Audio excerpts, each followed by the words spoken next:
ओम शांति। आज के शिव बाबा के महावाक्य सुनने से पहले हम अपने मन को शांत स्थिति में स्थित करेंगे और शिव बाबा की याद में बैठेंगे। इस मन को बिल्कुल हल्का कर दें,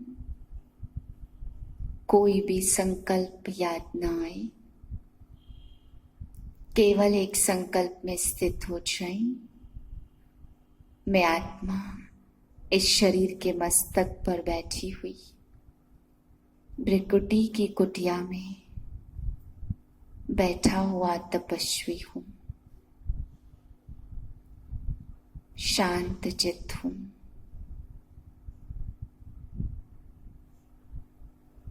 मन की गति, मन के विचारों को बिल्कुल फुल स्टॉप लगा दें।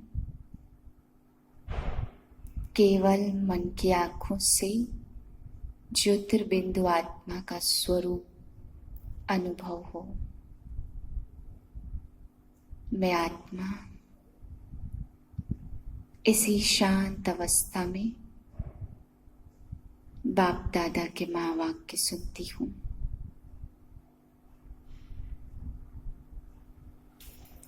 14/9/2020 के महावाक्य हैं। आज बाबा ने हम बच्चों को समझाया कि कई मनुष्य कहते हैं सुख दुख सब भगवान देते हैं। बाबा ने कहा अपने कर्मों को न समझने के कारण मनुष्य ये बात कहते हैं। तो मनुष्यों के समझ में और तुम बच्चों की समझ में रात दिन का अंतर हो जाता है, क्योंकि तुम बच्चे जानते हो कि अपने ही कर्मों का फल हम दुख के रूप में पाते हैं। भगवान किसी को भी दुख नहीं देता है। फिर बाबा ने हम बच्चों को आज समझाया कि यही जहाँ पर बाप आकर के पढ़ाते हैं सच्ची सच्ची पाठशाला है, और दूसरी पाठशाला कहेंगे स्कूलों को, कॉलेजों को। बाहर बाबा ने कहा जहाँ सत्संग आदि करते हैं, कुछ पढ़ाते हैं, कुछ भी शास्त्र आदि की बातें सुनाते, उसको पाठशाला नहीं कह सकते, क्योंकि वहां पर जाकर के सुन करके मनुष्य कुछ बन के नहीं निकलते। बाकी स्कूल कॉलेजों में भी पढ़ के कुछ बनते हैं, और यहाँ बाप आकर पढ़ाते तो तुम भी मनुष्य से देवता बनते हो। तो सच्ची सच्ची पाठशाला बाबा ने कहा यहाँ है।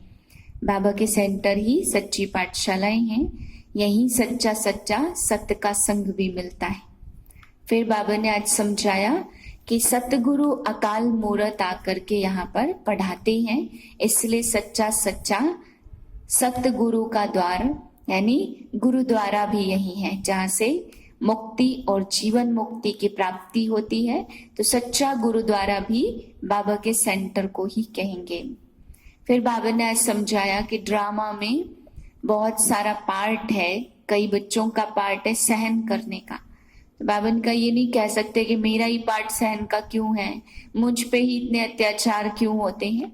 सहनशीलता धारण करके सभी विघ्नों को पार करना है। बाबा ने कहा आज तो तुम सेंटर पे आ सकते हो, सुन सकते हो, बैठ के क्लास चला सकते हो। आगे ऐसा समय आएगा, दिन प्रतिदिन हालात खराब होंगे, जो तुम बाहर निकल भी नहीं सकेंगे, सेंटर पे भी नहीं आ सकेंगे, तब भी तुम्हें अपनी स्थिति में स्थित रहना है। तो ऐसे समय के लिए सहनशीलता का पाठ धारण करना है। मीठे बच्चे, तुम अभी सच्ची सच्ची पाठशाला में बैठे हो।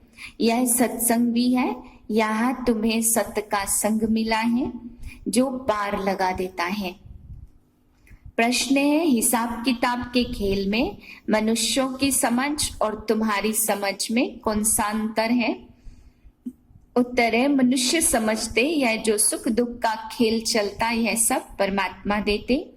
तुम बच्चे समझते हो बाप किसी को दुख नहीं देते हैं, बाप आते ही है सुख का रास्ता बताने। बाबा कहते बच्चे मैंने किसी को भी दुखी नहीं किया है, यह तो तुम्हारे अपने ही कर्मों का फल है। गीत है इस पाप की दुनिया से कहीं दूर ले चल। मीठे मीठे रूहानी बच्चों ने गीत सुना। किसको पुकारते हैं? बाप को। बाप आकर इस पाप की दुनिया, कलयुगी दुनिया से सतयुगी पुण्य की दुनिया में ले चलो। अभी जीवात्माएं सब कलयुगी हैं, तो उन्हों की बुद्धि ऊपर चली जाती है। बाप कहते हैं मैं जो हूं, जैसा हूं, ऐसा कोई भी नहीं जानते। ऋषि मुनि आदि कहते हम रचयिता मालिक बेहद के बाप और उनकी बेहद की रचना के आदि मध्य अंत को नहीं जानते हैं। आत्माएं जहाँ रहती हैं वह है ब्रह्म तत्व, जहाँ सूर्य चांद आदि नहीं होते, न मूल वतन न सूक्ष्म वतन में। बाकी इस मांडवे में बिजलियां तो चाहिए ना, तो इस मांडवे में बिजली मिलती है, रात को चांद सितारे और दिन में सूर्य कहा जाता। यह है बत्तियां, इन बत्तियों के होते हुए भी अंधियारा कहा जाता है। रात को तो फिर भी बिजली बत्ती जलानी पड़ती। सतयुग त्रेता को कहा जाता दिन और भक्ति को कहा जाता रात। यह भी समझ की बात है, नई चीज तो पुरानी जरूर होगी ना। पार्ट हर एक आत्मा को पहले से मिला हुआ है। तुम्हारे में भी कोई है जो इन बातों को अच्छी रीति से समझ सकते हैं। वास्तव में यह गीता पाठशाला है। पाठशाला में कभी बूढ़े आदि पढ़ते हैं क्या? यहाँ तो बूढ़े जवान आदि सब पढ़ते। वेदों की पाठशाला नहीं कहेंगे, क्योंकि वहां कोई एम ऑब्जेक्ट होती नहीं है। हम इतने वेद शास्त्र आदि पढ़ते हैं, इनसे क्या बनेंगे वह तो कोई जानते नहीं है। कोई भी जो सत्संग है जिसमें एम ऑब्जेक्ट नहीं है, अब तो उनको सत्संग कहने से लज्जा आती है। सत्य तो एक बाप ही है, जिसके लिए कहा जाता संग तारे और कुसंग डुबोए। कलयुगी मनुष्यों का संग है कुसंग, सत्य का संग तो एक ही है। अभी तुमको वंडर लगता है। सारी सृष्टि के आदि मध्य अंत का ज्ञान बाप कैसे देते? तुमको तो खुशी रहती है, तुम सच्ची सच्ची पाठशाला में बैठे हो। कहा जाता है सतगुरु अकाल मूरत, तो तुम्हारा गुरुद्वारा है मुक्ति और जीवन मुक्ति धाम सतगुरुद्वार। सतगुरु का नाम क्या है? अकाल मूरत। सतगुरु को अकाल मूरत कहते, वह आकर के मुक्ति और जीवन मुक्ति का द्वार खोलते हैं। अकाल मूरत है ना, जिसको कभी भी काल नहीं खा सकता। आत्मा में है ही, आत्मा बिंदी है, उनको काल कैसे खाएगा? वह आत्मा तो शरीर छोड़कर भाग जाती है। मनुष्य यह थोड़ी समझते कि एक पुराना शरीर छोड़ फिर जाए दूसरा लेगी, तो फिर इसमें रोने की क्या दरकार है? तुम जानते हो ड्रामा अनादि बना हुआ है, हर एक को अपना पार्ट बजाना है।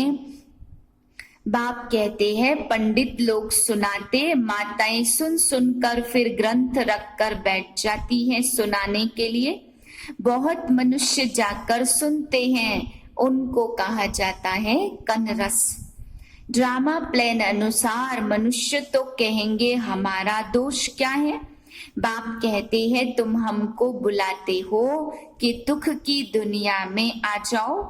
अब मैं आया हूं तो मेरा सुनना चाहिए ना। बाप बैठ समझाते, अच्छी मत मिलती है तो वह मत लेनी चाहिए। तुम्हारा भी कोई दोष नहीं है, यह भी ड्रामा था।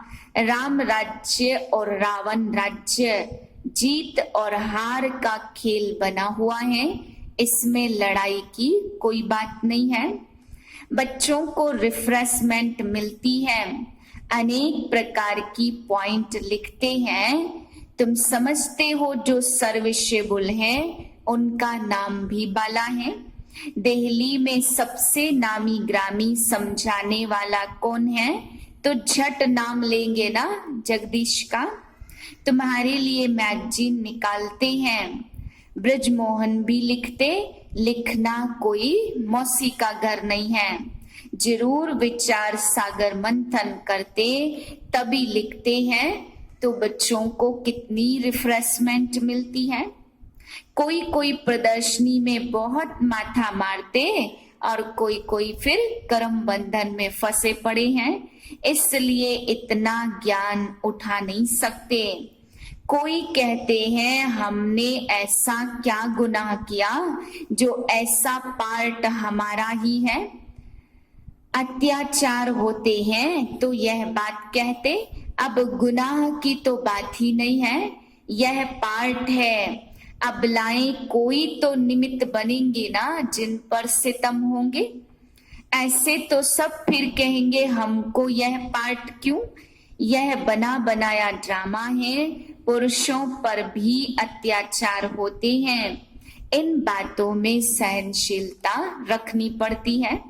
बहुत सहनशीलता चाहिए, माया के विघ्न तो बहुत पड़ेंगे। विश्व की बादशाही लेते हो तो कुछ तो मेहनत करनी पड़े। ड्रामा में आपदाएं खिटपिट आदि कितनी है। अबलाओं पर अत्याचार लिखा हुआ है, रक्त की नदियां बहेंगी, कहाँ भी सेफ्टी नहीं होगी। अभी तो सुबह क्लास आदि में आ जाते हो, आगे दुख के दिन बहुत जोर से आएंगे।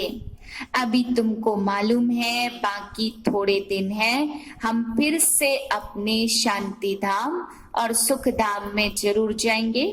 दुनिया को यह भी पता नहीं है, अभी तुम बच्चे फील करते हो, अभी बाप को पूरी रीति जान गए हो। शिवलिंग क्या चीज है, जरूर यह जड़ है तो चैतन्य भी होगा। शिवलिंग की पूजा करने वाले यह भी नहीं जानते। शिव काशी के मंदिर जाते, किसको पता थोड़ी है भगवान निराकार हैं। फिर हम उनके बच्चे हैं, बाप के बच्चे होकर फिर हम दुखी क्यों हैं, विचार करने की बात है। आत्मा कहती है हम तो उनकी संतान है, तो फिर हम दुखी क्यों हैं। मनुष्य समझते हैं सुख का एवजा सुख और दुख का एवजा दुख परमात्मा ही देते हैं, उन पर रख देते हैं। बाप कहते मैं कभी भी दुख नहीं देता हूँ। बाप कहते तुम बच्चे कितने भाग्यशाली हो, उन ऋषि मुनियों आदि का कितना नाम है। वह हो तुम हो राज ऋषि और वह है हठ योग ऋषि। ऋषि अर्थात पवित्र। तुम अभी कहते हो श्रीमत पर हम अपना राज्य स्थापन कर रहे हैं। सतयुग आना है, कलयुग जाना है, तो कितनी बड़ी दुनिया है। एक एक शहर मनुष्यों से कितना भरा हुआ है। धनवान आदमी पूरी दुनिया का चक्र लगाते, परंतु यहाँ सारी दुनिया को कोई भी देख न सके। हाँ, सतयुग में देख सकते हैं, क्योंकि सतयुग में है ही एक राज्य, इतने थोड़े राजाएं होंगे। यहाँ तो देखो कितनी बड़ी दुनिया है। इतनी बड़ी दुनिया का चक्र कौन लगाए। वहां तुमको समुद्र में जाने का नहीं है, वहां सीलोन बर्मा आदि होंगे। पूछा बाबा ने। नहीं, कुछ भी नहीं, यह कराची भी नहीं होगी। तुम सब मीठी नदियों के किनारे पर रहते हो, खेती बाड़ी आदि सब होगी। सृष्टि तो बड़ी है ना, मनुष्य बहुत थोड़े रहते फिर वृद्धि को पाते हैं। फिर वहां जाकर अपना राज्य स्थापन किया तो धीरे धीरे हप करते गए। अपना राज्य स्थापन कर दिया तो अभी सबको छोड़ना पड़ता है। एक भारत ही है जिसने किसी का भी राज्य छीना नहीं है, क्योंकि भारत असल में अहिंसक है ना। भारत की सारी दुनिया का मालिक था और सब पीछे पीछे आए तो टुकड़े टुकड़े लेते गए। तुमने कोई को भी हप नहीं किया। तुम भारतवासियों को तो बाप विश्व का मालिक बनाते, तुम कहाँ गए, थोड़े ही हो। तुम बच्चों को बुद्धि में सारी बातें हैं, बूढ़ी माताएं तो इतना समझ न सके। तुम कहते थे ना बाबा, आप आएंगे तो हम वारी जाएंगे, कुर्बान जाएंगे। अब सिर्फ एक बात धारण करो, मीठे बच्चे बाप को याद करो। लेन देन होती है ना शादी के टाइम पर, स्त्री पुरुष एक दो के हाथ में नमक देते हैं। बाप को भी कहते हम पुराना सब कुछ आपको देते हैं, मरना तो है, सब खत्म होना है, आप हमको फिर नई दुनिया में देना। बाप आते ही है सबको ले जाने, काल है ना सिंध में कहते थे, यह कौन सा काल है जो सबको भगा कर ले जाते। तुम बच्चे तो खुश होते हो, तुम सच्ची कमाई करते हो, हम तो खुशी से अपने घर जाएंगे। सहन भी करना पड़ता, अच्छे अच्छे बड़े बड़े घर की माताएं मार खाती हैं। तुम थोड़े मनुष्य जानते हो, वह तो है ही कलयुगी शूद्र संप्रदाय, तुम हो संगम युगी पुरुषोत्तम। अभी झाड़ कितना बड़ा है, सतयुग में छोटा सा होगा। अभी वैरायटी धर्म है, एक की सूरत ना मिले दूसरे से। बना बनाया ड्रामा एक जैसा पार्ट सबका हो नहीं सकता, इसको कहा जाता कुदरती बना बनाया बेहद का ड्रामा। इसमें बनावट बहुत है, जो चीज रियल होती वह खत्म भी होती है, फिर 5000 वर्ष के बाद रियलिटी में आएंगे। चित्र आदि भी कोई रियल बने हुए थोड़े हैं, ब्रह्मा की भी शक्ल फिर 5000 वर्ष बाद तुम देखेंगे। इस ड्रामा के राज को समझने में बड़ी विशाल बुद्धि चाहिए, और कुछ न कुछ सिर्फ एक बात बुद्धि में याद रखो, एक शिव बाबा दूसरा न कोई। यह आत्मा ने कहा बाबा हम आपको याद करेंगे, यह तो सहज है ना, हाथों से कर्म करते रहो और बुद्धि से बाप को याद करते रहो। अच्छा, मीठे मीठे सिकिलधे बच्चों प्रति माता पिता बाप दादा का याद प्यार, गुड मॉर्निंग। रूहानी बाप की रूहानी बच्चों को नमस्ते। हम रूहानी बच्चों की रूहानी बाप को नमस्ते। धारणा के लिए है पहली पॉइंट, सहनशीलता का गुण धारण कर माया के विघ्नों में पास होना है। अनेक आपदाएं आएंगी, अत्याचार होंगे, ऐसे समय पर सहन करते बाप की याद में रहना है। सच्ची कमाई करनी है। दूसरी पॉइंट है विशाल बुद्धि बन, इस बने बनाए ड्रामा को अच्छी रीति समझना है। यह कुदरती बना हुआ ड्रामा है, इसलिए प्रश्न उठ नहीं सकता। बाप जो अच्छी मत देते हैं उस पर चलते रहना है। वरदान है बाप समान वरदानी बन, हर एक के दिल को आराम देने वाले मास्टर दिलाराम भव। जो बाप समान वरदानी मूर्त बच्चे हैं वह कभी किसी की कमजोरी को नहीं देखते, वह सबके ऊपर रहम दिल होते हैं। जैसे बाप किसी की कमजोरी दिल पर नहीं रखते, ऐसे वरदानी बच्चे भी किसी की कमजोरी दिल में धारण नहीं करते।